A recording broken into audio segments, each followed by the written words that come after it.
پیدل چلتے ہوئے اسے آج تیسرا دن تھا۔ ستون نمبر 1300 پر پہنچا تھا۔ اس کے پاؤں میں ورم اور موزے خونی ہو چکے تھے۔ اب اس کے بدن میں چلنے کی تاب نہ تھی۔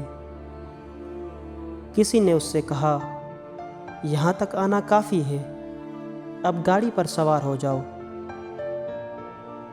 یک بجک اس کی نگاہ ایک علم پر پڑتی ہے جس پر یا فاطمۃ الزہرا لکھا ہوا تھا۔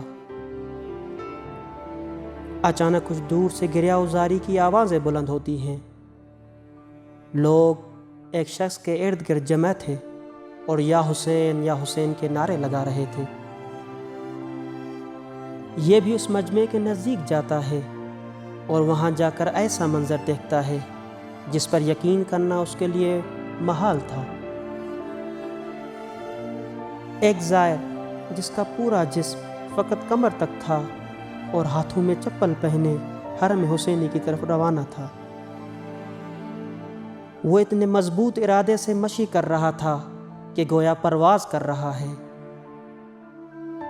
یہ منظر دیکھ کر وہ اپنی تھکان بھول گیا اور شرمندگی کے عالم میں دوبارہ اپنے سفر کا آغاز کیا۔ جی ہاں، یہ حسین کون ہے کہ پوری دنیا اس کی دیوانی ہے۔